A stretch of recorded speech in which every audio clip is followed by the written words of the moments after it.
sa ating lahat mga ka-Team Etsy. Usap-usapan ngayon po ito sa social media simula nang umalis or umuwi sila Kalingap Edu galing sa Palawan. So kita naman po natin yung sponsor nga po ni Viancy at ika nga ni Sir Red Zane, lahat ng katanungan po natin ay nasa vlog ni Kalingap Rab yung mga kasagutan. So, ito naman po, curious po ako kahit sino naman po na supporters, makikurious po talaga sa mga galawan, especially kapag si Edo na po yung pumipili ng magiging damit ni Beyonce, hindi naman po natin masasabing content lang ang lahat kasi iba po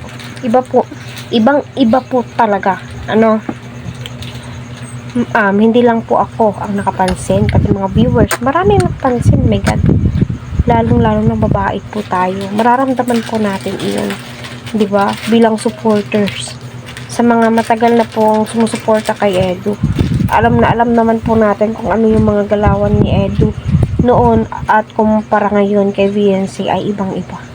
Kung ano po yung sinabi ng sponsor ni Viancy ay iisa lang din po, yung bulong ni Sir Red Zane.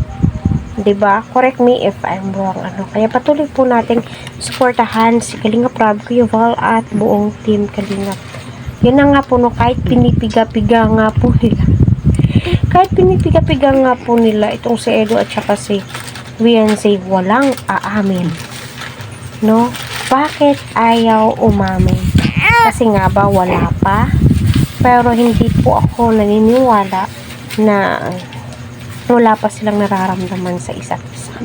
100% meron. Bakit gagawin ba ni Edo uminom ng champagne?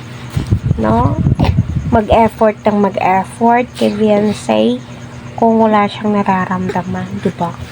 So, panoorin po natin yung video ni Kalingap Rab, yung buong detalye patungkol sa napansin ng isang sponsor kay Viancy.